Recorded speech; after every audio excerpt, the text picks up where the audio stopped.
ದೆಹಲಿಯಲ್ಲಿ ಸುರ್ಜೇವಾಲಾ ಭೇಟಿಯಾದ ಸಾಹುಕಾರ್.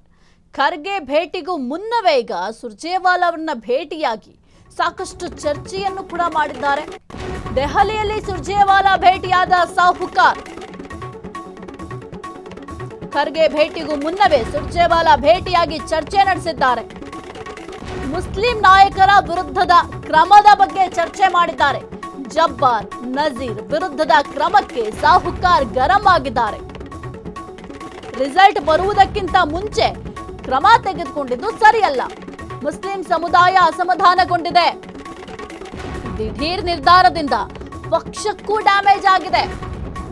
ಈ ಅಸಮಾಧಾನದ ಮುಂದಿನ ಚುನಾವಣೆಗೆ ಎಫೆಕ್ಟ್ ಆಗುತ್ತೆ.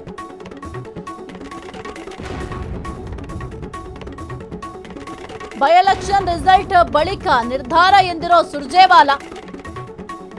ಇನ್ನು ದೆಹಲಿಯಲ್ಲಿ ಸುರ್ಜೇವಾಲಾ ಅವರನ್ನ ಭೇಟಿಯಾಗುವುದಕ್ಕಿಂತ ಮೊದಲು ಜಾರಕಿಹೊಳಿ ಅವರು ಇನ್ನು ಕಾಂಗ್ರೆಸ್ ರಾಜ್ಯ ಉಸ್ತುವಾರಿ ರಣದೀಪ್ ಸುರ್ಜೇವಾಲಾ ಅವರನ್ನು ಕೂಡ ಭೇಟಿಯಾಗಿದ್ದಾರೆ. ಭೇಟಿಯಾಗಿ ಸಾಕಷ್ಟು ಚರ್ಚೆ ಕೂಡ ಮಾಡಿದ್ದಾರೆ. ಮುಖ್ಯವಾಗಿ ಮುಸ್ಲಿಂ ನಾಯಕರ ವಿರುದ್ಧ ಏನೆಲ್ಲ ಕ್ರಮವನ್ನು ಜರುಗಿಸಲಾಗಿದೆ, ಜಬ್ಬಾರ್ ಆಗಿರಬಹುದು, ನಜೀರ್ ಅವರ ತಲೆದಂಡ ಆಗಿದೆ, ಈ ಒಂದು ವಿಚಾರಕ್ಕೆ ಸಂಬಂಧಪಟ್ಟಂತೆ ಫುಲ್ ಗರಂ ಆಗಿದ್ದಾರೆ. ಚುನಾವಣೆ ನಡೆದಿದೆ, ಚುನಾವಣೆ ನಡೆದು ರಿಸಲ್ಟ್ ಬರೋವರೆಗಾದ್ರೂ ವೆಯ್ಟ್ ಮಾಡಬೇಕಾಗಿತ್ತು.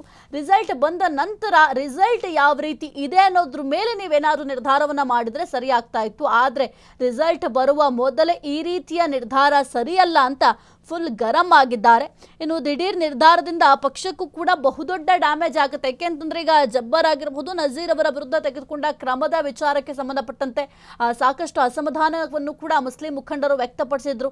ಏಕಾಏಕಿಯಾಗಿ ಈ ಒಂದು ನಿರ್ಧಾರವನ್ನ ಯಾಕೆ ತೆಗೆದುಕೊಂಡಿದ್ದೀರಾ ಅಂತ ಕೂಡ ಆಕ್ರೋಶವನ್ನ ವ್ಯಕ್ತಪಡಿಸಿದ್ರು.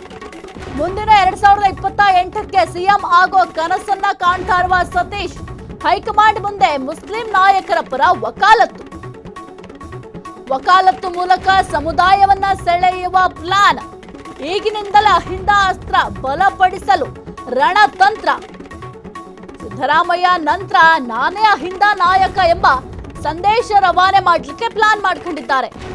ಇನ್ನು ಮುಂದಿನ 2028ಕ್ಕೆ ಸಿಎಂ ಆಗುವಂತಹ ಕನಸನ್ನ ಸತೀಶ್ ಅವರು ಕಾಣ್ತಾ ಇದ್ದಾರೆ. ಯಾಕೆಂತಂದ್ರೆ ಒಂದು ಸಿಎಂ ಬದಲಾವಣೆ ಆಗಬೇಕು ಅಂತ ವಿಚಾರ ಪ್ರಸ್ತಾಪ ಆದಾಗ್ಲೇನೆ 2028ಕ್ಕೆ ನಾನು ಈ ಒಂದು ಸಿಎಂ ಆಕಾಂಕ್ಷಿಯಾಗಿದ್ದೇನೆ ಅಂತ ಕೂಡ ಸತೀಶ್ ಅವರು ಬಹಿರಂಗವಾಗಿ ಸ್ಟೇಟ್ಮೆಂಟ್ ಕೂಡ ಕೊಟ್ಟಿದ್ರು. ಹಾಗಾಗಿ ಈಗಿನಿಂದಲೇ ಪ್ರಿಪೇರ್ ಆಗ್ತಾ ಇದ್ದಾರೆ. ಜೊತೆಗೆ ಈ ಒಂದು ಹೈಕಮಾಂಡ್ ಮುಂದೆ ಮುಸ್ಲಿಂ ನಾಯಕರ ಪರ ವಕಾಲತ್ ಮಾಡ್ತಾ ಇದ್ದಾರೆ. ಈ ಒಂದು ವಕಾಲತ್ ಮೂಲಕ ಸಮುದಾಯವನ್ನ ಸೆಳೆಯುವ ಪ್ಲಾನ್ ಅನ್ನ ಮಾಡ್ತಾ ಇದ್ದಾರೆ. ಇನ್ನು ಸಿದ್ದರಾಮಯ್ಯ ಆದ ನಂತರ ಯಾರು ಅಹಿಂದ ನಾಯಕ ಅಂತ ಏನಾದ್ರೂ ಯೋಚನೆ ಮಾಡೋದಾದ್ರೆ ಅಹಿಂದ ನಾಯಕ ನಾನೇ ಅಂದ ಎಂಬ ಸಂದೇಶವನ್ನ ರವಾನೆ ಮಾಡ್ಲಿಕ್ಕೂ ಕೂಡ ಸದ್ಯಕ್ಕೆ ಪ್ಲಾನ್ ಅನ್ನ ಮಾಡ್ಕೊಂಡಿದ್ದಾರೆ. ಒಟ್ಟಿನಲ್ಲಿ ಬಹಳ ಮುಖ್ಯವಾಗಿ ಕಾಂಗ್ರೆಸ್ ಪಾಳ್ಯದಲ್ಲಿ ಬೆಳವಣಿಗೆಗಳಾಗ್ತಾ ಇದೆ. ನೋಡ್ಬೇಕಾಗುತ್ತೆ ಮುಂದಿನ ದಿನಗಳಲ್ಲಿ ಒಂದು ನಾಯಕತ್ವ ಬದಲಾವಣೆ ವಿಚಾರ, ಸಚಿವ ಸಂಪುಟ ಪುನರಚನೆ ವಿಚಾರಕ್ಕೆ ಸಂಬಂಧಪಟ್ಟಂತೆ ಹೈಕಮಾಂಡ್ ಯಾವ ನಿರ್ಧಾರವನ್ನ ತೆಗೆದುಕೊಳ್ಳುತ್ತೆ ಅಂತ.